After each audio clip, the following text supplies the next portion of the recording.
We're talking about evidence for God. Now, you were just explaining something. I want you to just start there about truth. Well, it's something about, when you work homicides, you work in any kind of criminal cases, you're working in a field in which there are laws governing moral behaviors. And so are these laws just conventions of our state, the state I'm working in, or are they actually something that transcends each state? Are they just then the conventions of the government, the federal government, or do these laws actually transcend all governments? So the question I always had was, are there objective moral truth claims that transcend all of us? If there are, where could such things come from? Do we just invent these things ourselves, Right. or do we instead discover something that transcends us, which means it pre-exists us? Right. And I have to use a kind of an extreme example here, so please bear with me as I All right. use this extreme example. All of us would agree that we don't torture babies for fun. That's not right. No. And I don't care who you are in history, where you are in time, we accept that as a transcendent moral principle. Yeah. Now, most of my non-believing friends, and I myself, would have said, well, okay, for number one, either there are no really truly transcendent moral truth claims, or if there are transcendent moral truth claims, I can get to them without God. I would have said as an atheist, I was a very moral person. I was putting people in jail. My atheist partners, we'd always talk about these folks. I can't tell you how many claim to be Christians. And we would say, hey, we're not the bad guys, we're the good guys. Yep. We're putting bad guys in jail. So we believe that there were transcendent moral truths that we happen to be upholding. The question, of course, is what can best account for those truths? Not that we all recognize them, not that even I would live by them as an atheist. The question is, how did I account for those truths as an Right. atheist? Could my atheism get me there? I would have said, well, look, these are either going to be some part of an evolutionary process in which the species I happen to be, humans, best survive when we embrace or choose to embrace certain moral truths. Therefore, moral truth is simply something that we use. It's utilitarian. And those who have accepted these principles have survived better than those who haven't. Therefore, this group that remains are those that accept these principles. So it's part of an evolutionary process. Or you might say, no, it's actually part of a community, kind of a cultural process in which societies embrace truths for kind of the same benefits that they might offer. So is it a matter of evolution, or is it a matter of cultural convention, or does it come from an objective, transcendent moral law giver? Right. I think as we examine how these things can kind of play out, it's hard to accept the first two explanations. If it's a matter of evolutionary processes, then it means that if we're not on the exact same evolutionary process, there's no reason for you to accept my moral truth claims. You could say, well, Jim, my lineage is different than yours, and my ancestors evolved in a different manner than yours, and where I happen to be today, I disagree with you. Really? Well, I don't think we would ever allow any individual in our culture to say, hey, it might be wrong in your province or in your state to do this, but my evolutionary history is different than yours. Therefore, you got to respect it. How could you not respect my evolutionary? You evolved one way, I evolved another way. Why is yours better than mine? Unless there's something that transcends both of us, in which case evolution can't explain that.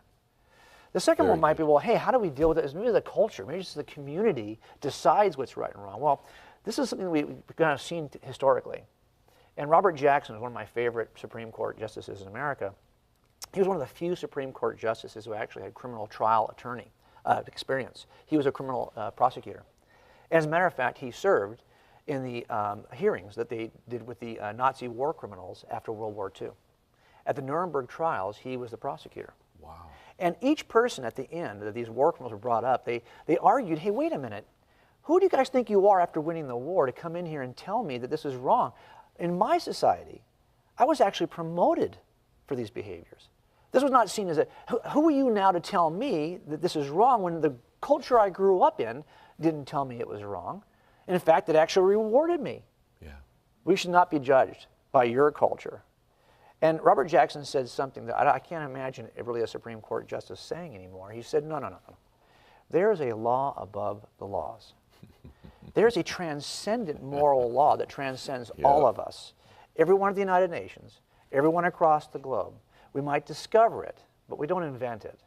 We discover this because it precedes us. It transcends us. And what is the best way to explain this? I think the best and most reasonable inference is that there is a source for this that also transcends and precedes us. And that's why I think this is, yet again, another piece. You build this circumstantial case on a number of different lines of evidence. And by the way, when I have more variety in the lines of evidence, I can have more confidence in the conclusion. So if I have somebody come in and I've got DNA evidence, I've got a witness who says something. I've got fingerprint evidence. The different kinds of evidence make this a very powerful conclusion. If I'm looking at the evidence from science, astrophysics, and cosmology, and I combine it with an argument from design and biology, cosmology, biology, morality, if I combine these different lines of evidence, they all point to the same conclusion, I think we've got good reason to accept that as the most reasonable inference. That is excellent. That's true, because the Word of God very clearly teaches us we're made in His likeness and image. Oh, absolutely. And His words are written. Yeah, Romans 2. On our hearts. How do you explain that any other way? Yeah, exactly. Exactly. I actually had a guy who taught me forensic statement analysis. I'm sorry, not that. He taught me something called, basically it's a test we used to give. It's kind of like a polygraph test. But it's not done with polygraph, it's done with words. We would record a conversation, and then we would judge if the FM waves would flatten, and your response would tell us if you're lying. Wow. But interestingly, he argued as a non-believer. He made it very clear to us he was a non-believer.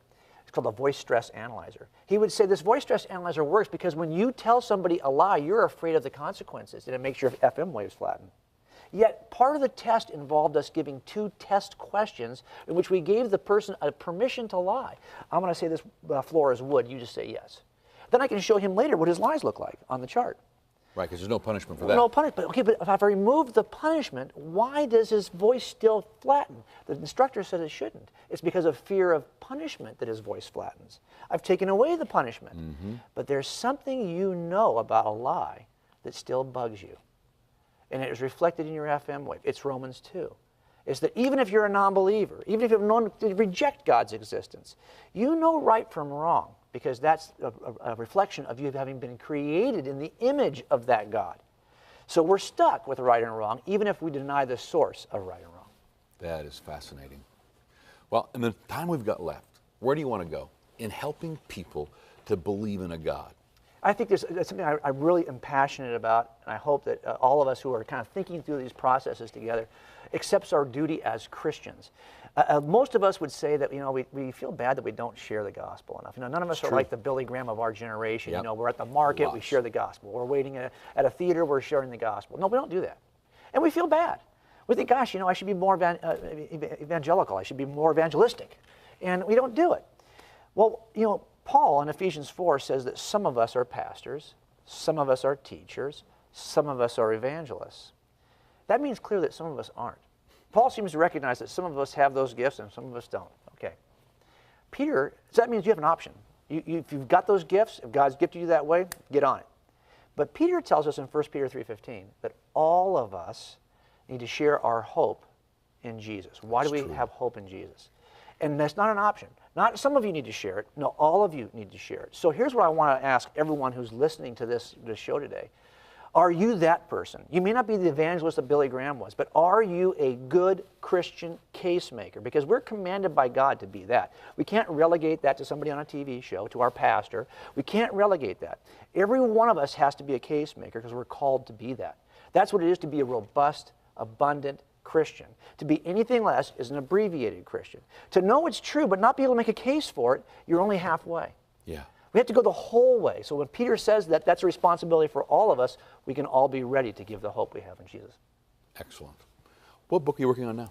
I'm working on a book that basically looks at the evidence for God's existence, as we've been talking about in this segment, from the crime scene that is the universe. And the same way you might look at a crime scene and ask questions about, can I account for all the evidence in this room by staying in the room? Or do I have to look to an outside intruder to account for this evidence? I think there is good evidence in the universe that can best be accounted for not from the natural elements of the universe, but from something outside the universe that has to account for that evidence. So we're taking the same look. It's called God's Crime Scene. That's the next book. Wow, when's it going to be out?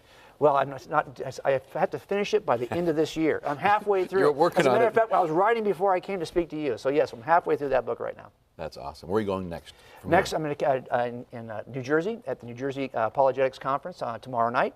I'm at Liquid Church on Sunday, and then on Monday I'm at Rutgers. And by the way, that's where we can all make the case. If we've got students at the university setting, and you're a parent with those students, that is where the case needs to be made. Yeah. And so on the college campuses, like at Rutgers, that's where we need to make a case for biblical reliability. Because I'm telling you, that's where most of our skepticism is allowed to kind of develop and is actually watered. It's kind of fertilized in the university setting. And if we aren't ready to offer a response for the objections they're surely going to hear, because all of us are going to get those objections. It's very hard after the fact to kind of come back to this, but we can do some preventative things. That's kind of inoculation theory. I want the objections that the world is going to offer to come from me as my kid's dad first. Yes. Before they hear them out there. I don't want them to hear a new objection for the first time at the university setting. I want to be the source of that objection so I can also offer them why it was not an objection for me anymore. Right. So we have to do what I call inoculation theory. We're giving a piece of the thing that's killing you. Vaccinate them. And we're vaccinating.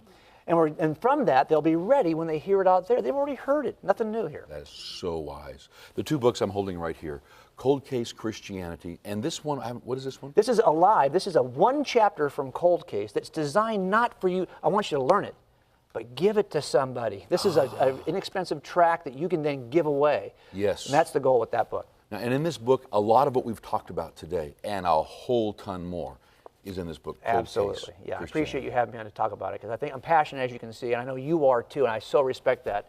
Leon, I'm really glad to be on your show. Well, every time we talk, I just feel like we're just kind of scratching the surface. So get the book, dive in, and thank you for being with me. Thanks for having me. I appreciate it. We'll be right back.